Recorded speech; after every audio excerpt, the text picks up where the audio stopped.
Me võime tunnistada, et olime veidi skeptilised, kui USA teatas, et kehtestab omaenda blokaadi Hormuzi väinas. Ühele blokaadile teisega vastamine tundus olevat ebatraditsiooniline vastus keerulisele probleemile, kuid USA plaan töötab. See, mida Iraan kõige rohkem kartis, on nüüd teoks saanud, sest USA blokaad on osutunud suureks eduks. Pärast nädalaid kestnud õhurünnakuid operatsiooni Eepiline raev käigus on USA leidnud viisi, kuidas Iraani purustada ilma ainsatki lasku tulistamata. Iraani režiim on hirmu. See teab, et aeg hakkab otsa saama. Kõik algas siis, kui operatsioon Eepiline raev viis Iraani Hormuzi väina blokeerimiseni. See polnud tavaline mereblokaad. See ei saanudki olla, sest USA asus Iraani traditsioonilist mereväge ründama ning 12 aprilliks olid nad hävitanud suurem osa režiimi sõjalaevadest. Selle asemel kasutas Iraan droonide ja kiirete paatide kombinatsiooni, et muuta Hormuzi väin kaubalaevade jaoks liiga ohtlikuks. Režiimi käik oli nutikas. Sajad-laevad jäid Pärsia lahte, kuna nad olid liiga ettevaatlikud võimaliku Iraani asümmeetrilise rünnaku suhtes. Isegi need, kes üritasid reisi ette võtta, tegid seda teades, et nende kindlustus tõenäoliselt ei kata neid, või nad peavad maksma tohutuid summasid lihtsalt selleks, et reis ette võtta. Iraani strateegia töötas. Naftahinna šokk raputas maailmaturge, kui naftabarreli hind tõusis $100 või enama peale. USA nägi seda kõike ja mõistis, et tema laastavad õhurünnakud Iraani mandriosa vastu ei ole piisavad, et peatada Iraani blokaadi. Iraani juhtkonna halvamine ning selle mereväe, õhutõrje ja võtmetähtsusega sõjaliste sõlmpunktide hävitamine tähendas, et Iraan ei suutnud enam traditsioonilises mõttes vastupanu osutada. Aga asümmeetriline sõda Hormuzi väinas oli teistsugune. Kuidas USA sellele reageeris? USA alustas omaenda mereblokaadi, mis võitleb Iraani ebatraditsioonilise strateegiaga palju traditsioonilisema mereväe jõuga. Vastublokaad on kehtestatud, keskendudes Iraani kaubalaevade ja naftatankerite takistamisele sadamatest lahkumisel ja Hormuzi väina läbimisel. See vastublokaad töötab. USA on alustanud Iraani vastu majandussõda ja võib olla vaid nädalate küsimus enne, kui riigi majandus on halvatud. Punktini, kus nad kirjutavad alla ükskõik millisele lepingule, mille USA režiimi ette paneb. Just siin muutuvad asjad Iraani jaoks väga tõsiseks. Aga majanduslike tagajärgede juurde tuleme tagasi mõne minuti pärast. Esiteks, Ameerika blokaadi vastu blokaadi strateegia töötab praktilisel tasandil täpselt nii, nagu oli kavandatud. Nagu Reuters teatas, 27. aprillil on liiklus Hormuzi väinas nii hõre, et see on peaaegu olematu. Veesõidutee, mis tavaliselt teenindab päevas 125–140 kaubalaeva, oli Reutersi raporti eelnenud 24 tunni jooksul langenud vaid 7-ni. Nende laevade hulgas oli Iraani puistlastilaev ning mitu laeva, mis lahkusid Iraagi sadamatest. Nii et Iraanil on võib-olla üks laev läbi saadud. Režiimi jaoks on palju murettekitavam see, et Ameerika blokaad on sundinud 37 Iraani kaubalaeva tagasi pöörduma pärast seda, kui USA kehtestas blokaadi 13 aprillil. See ongi kogu mõte. Kuigi üldine liiklus Hormuzi väinas on nii aeglane ega lahenda kuidagi ülemaailmseid energiakriise, mille Iraani vastusoperatsioonile Eepiline raev on põhjustanud, pöörab USA Iraani strateegia tema enda vastu. See on ajamäng ja Iraani aeg hakkab kiiresti otsa saama. Kui ülejäänud maailm peab toime tulema kõrgemate hindadega, siis Iraan on nüüd olukorras, kus praktiliselt mitte ükski naftakoorem, mida tal on hädasti vaja teistele riikidele müüa, ei jõua sinna, kuhu vaja. USA on ees. Ja isegi Iraani laevad, mis pääsevad läbi Hormuzi väina, pole puutumatud. Nagu Austraalia ABC teatas 20. aprillil, ei bloki USA mitte ainult Iraani sadamaid Hormuzi väinas. Samuti patrullivad sõjalaevad selle olulise veetee väljapääsu ümbruses ning nende ülesanne on kinni pidada kõik Iraani laevad, mis väinast läbi pääsevad. Ameerika sõjalaevad on seda teinud vähemalt korra.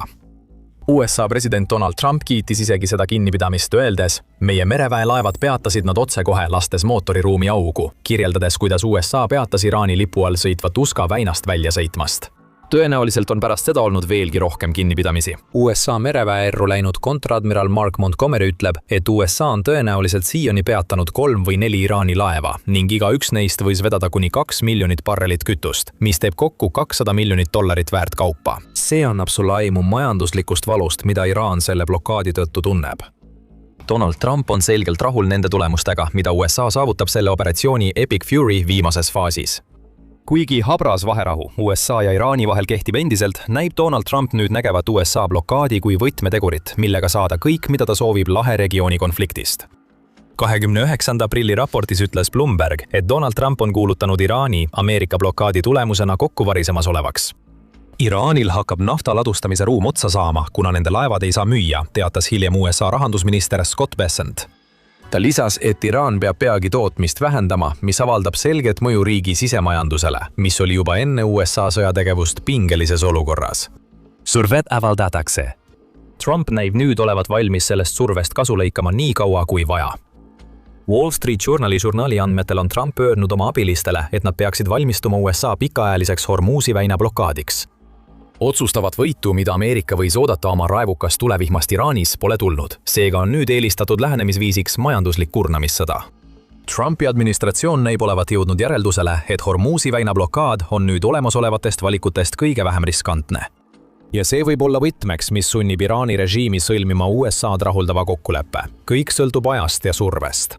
Iraan tunneb survet, samal ajal kui aeg hakkab otsa saama ning me näeme juba märke meeleheitest riigi režiimis. Aga enne kui me nendesse märkidesse süveneme, vaatate te The Military Show'd. Kui otsid rohkem sellist analüüsi, siis kindlasti tellige kanal, sest me lahkame neid teemasid igal nädalal. Iraani režiimi meeleheide viib selleni, et režiim teeb pakkumisi, mida ta poleks kunagi teinud operatsiooni Epic Fury käivitamise ajal.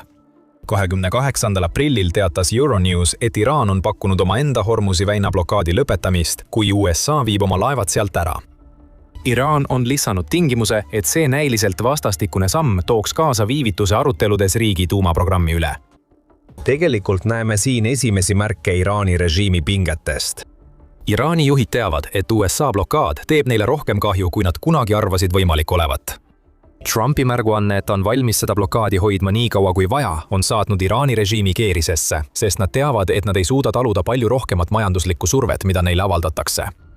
Al Jazeera teatel ei ole tõenäoline, et Trumpi administratsioon aktsepteerib uut Iraani plaani selle praegusel kujul. Tõenäoliselt seetõttu, et režiim teeb kõik endast oleneva, et oma tuumaprogrammist kinni hoida, kuigi Ameerika blokaad lämmatab Iraani majandust. Iraan soovib pingete leevendamist ilma vastutust võtmata, kuid see ei sobi USA'le. Trump on selle juba selgeks teinud. 29. aprilli postituses, kus ta näib olevat avaldanud oma arvamuse Iraani viimase ettepaneku kohta. Iraan ei saa oma asju korda, kuulutas Trump ja lisas. Nad ei oska allkirjastada tuumavaba lepet, nad peaksid varsti targemaks saama. Postitusega kaasnes näiliselt tehisintellekti loodud pilt, kus Trump hoiab püssi Iraanis toimuvate plahvatuste taustal. Kas see on pelgalt etendus? Võib-olla, kuid Trump saadab Iraanile selge sõnumi, et olukord, kuhu režiim on sattunud, läheb ainult hullemaks, mida kauem USA blokaad kestab. Ameerika teab, et tal on nüüd mõjuvõim. Iraan on oma kaardid avaldanud, paludes blokaadi lõpetamist ja öeldes, et lõpetab ka omaenda blokaadi.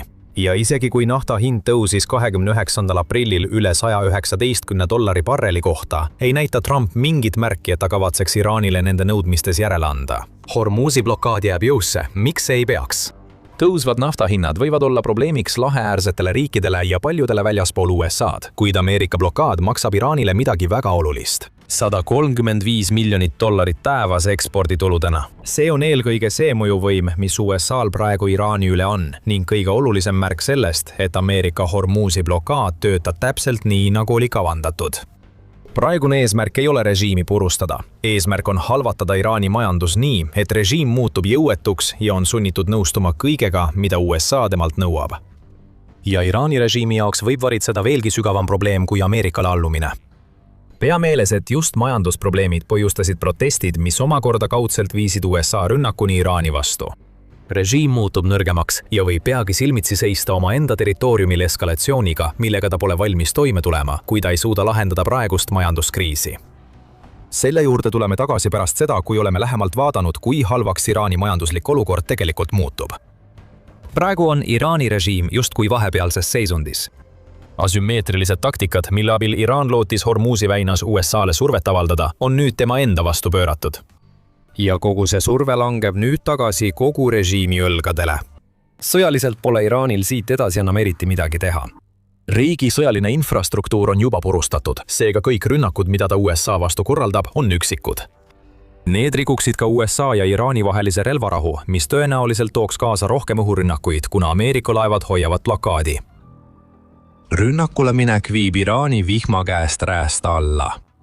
Nii et kõik, mida režiim teha saab, on loota imele, ootamatule blokaadi leevenemisele, mis ei ole tingitud sellest, et Iraan lõpuks loobub oma tuumaambitsioonidest. USA ütleb, et seda ei juhtu. Ja Iraani režiimil hakkab aeg otsa saama, et nende ime juhtuks. Montgomery sõnul võib Iraanil olla jäänud vaid 3 või 4 nädalat, kuna Ameerika blokaad kahandab nende eksporditulusid ja naftahoidlad täituvad. Võrdluseks, kui arvestada 4 nädalaga, siis see tähendab 28 päeva ja peaaegu $12,2 miljardit kaotust Iraanile. Lisaks sellele võib Iraanil tekkida vajadus osa oma naftakaeve jäädavalt sulgeda, kuna neil saab hoiuruum otsa. Seda väidab anonüümseks jäänud kõrge USA ametnik, kellele viitab Independent, öeldes, et Iraan on langemas pikaajaliste probleemide kuristikku, mis mõjutavad riiki veel kaua pärast operatsiooni Epic Fury lõppu. Teised annavad Iraanile veidi rohkem aega, kuigi üldine väljavaade on endiselt sünge. Jerusalem Post kirjutab 15. aprilli artiklis, et USA Hormuzi blokaad võib Iraani kokku kukutada 3 kuu jooksul, mitte 3 või 4 nädalaga. See toob põhjuseks välja, et Iraani majandus sõltub tugevalt naftamüügist, mida Ameerika blokaad takistab, ning spekuleerib, et Iraani majanduse kokkuvarisemisega võivad kaasneda massilised tänavaprotestid, mis sarnanevad 2026 aasta alguses nähtud protestidega. Pea seda meeles. See võibki olla just see, mille poole USA püüdleb, kui tal ei õnnestu Iraanilt soovitud tuumavälist kokkulepet saada. Isegi kui me vaatame Iraani majandust sellisena, nagu see praegu on selge, et Ameerika blokaad põhjustab sellist kaost, mida režiim lihtsalt endale lubada ei saa. Tõepoolest, nagu selgub, on Iraani majandus praegu vabalanguses. Iran International selgitas selle kõik lahti 24. aprilli artiklis. See toob välja, et Iraan alustas sõda USA-ga majanduslikult nõrgal positsioonil ja olukord on sellest ajast ainult halvenenud. Inflatsioon on kõrge ja kasvab nagu ka tööpuudus. Selle tulemusena langevad elanikkonna reaalsissetulekud ja olukorda raskendab stagflatsioon. Kõik see toimus juba enne, kui USA hakkas blokeerima üle $400 miljoni päevas Iraani riigikassasse jõudmist. Väljaande väitel ei ole täielik majanduslik kokkuvarisemine ja hüperinflatsioon tõenäoliselt lähikuudel aset leidmas, kuid Iraan pidi juba toime tulema inflatsiooniga, mis oli tõusnud üle 50% ning valuutaga, mis kaotas 2025 aasta lõpus 20 päevaga 20% oma väärtusest. See 20% langus reaaliväärtuses oli järjepideva languse madalpunkt, mille vallandas Iraani ja Iisraeli 12-päevase sõja lõpp 2025 aasta suvel, pärast mida kukkus valuuta nii palju, et kaotas kokku 60% oma väärtusest. Need ei ole terve majanduse tunnused. Need on tunnused majandusest, mis seisab kuristiku serval. USA mereväe sõjalaevad lükkavad selle majanduse peagi üle ääre. Veel numbreid toob Ynet News, mis teatab, et alates operatsiooni Eepiline rae valgusest on 1 miljon iraanlast kaotanud töö ning miljonid on ohus, kuna Iraani naftatööstus paistab olevat sunnitud sulgemise äärel. Väljaande sõnul on halvatud ka Iraani terase- ja naftakeemiatehased. Isegi Iraani vaibatööstus, mis oli kunagi kogu maailma kadeduse allikas, on kokkuvarisemise äärel. Kuidagi läheb olukord veelgi hullemaks. Toiduhindade inflatsioon tõusis Iraanis 2025 aasta oktoobris 64%-ni ja on sellest ajast ainult halvenenud. Veebruariks oli see tõusnud juba 105%-ni ning kõige rohkem said pihta leib ja teraviljad.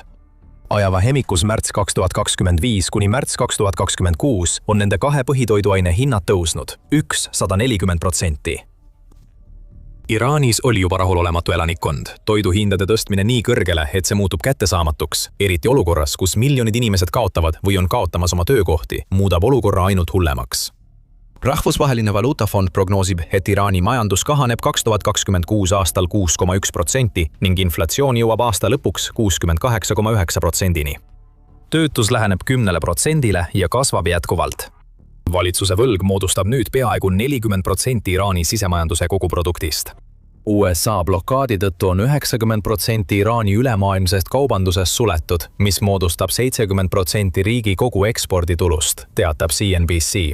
Nüüd, pea seda meeles. USA teatas oma Hormuzi blokaadist 13. aprillil. Selle video loomise ajal on blokaad kestnud umbes 3 nädalat ja see on juba see kahju ulatus, mida me näeme. Need majandusprobleemid eksisteerisid Iraanis juba ammu enne seda, kui USA saatis sõjalaevad riigi sadamaid blokeerima. Ameerika blokaad lihtsalt süvendab neid, kiirendades langust, mis oli juba ammu enne operatsiooni Epic Fury käivitamist hästi käimas. Iraan hakkab meeleheitlikult lootma, et tunneli lõpus paistab valgust, kuid võib juhtuda, et tal tuleb oodata veel mitu nädalat enne, kui USA üldse kaalub oma blokaadi lõpetamist.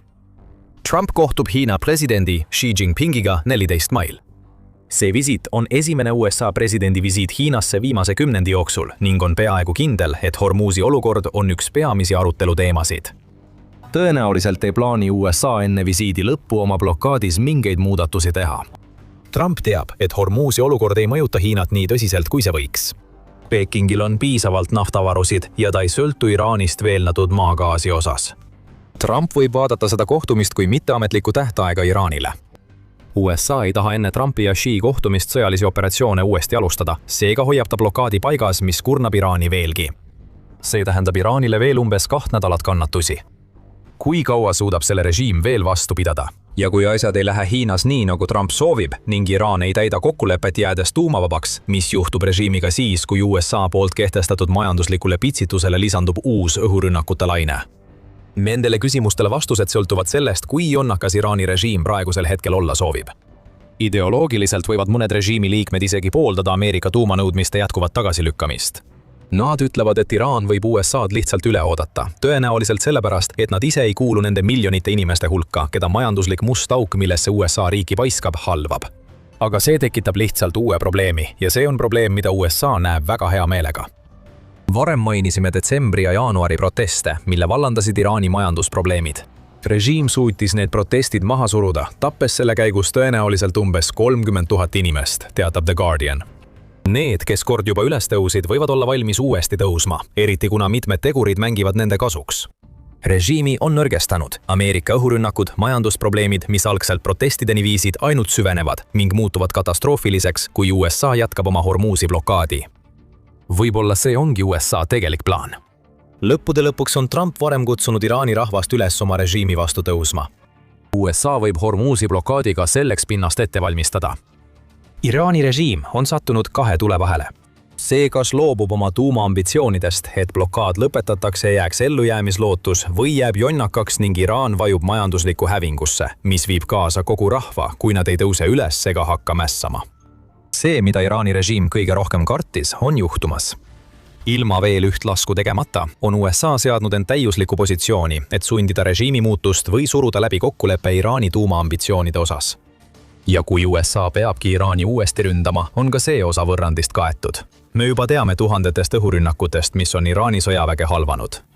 Kuid USA lasi Iraani kohal valla ka midagi nii salajast operatsiooni, eepiline raev varasemas etapis, et see võib tähendada režiimi igasuguse vastupanu lõppu.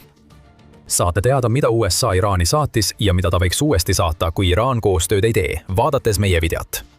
Ja kui teile see video meeldis, siis kindlasti tellige The Military Show, et olla kursis meie analüüsidega viimaste arengute kohta Pärsia lahe piirkonnas. Ja nagu alati, aitäh vaatamast!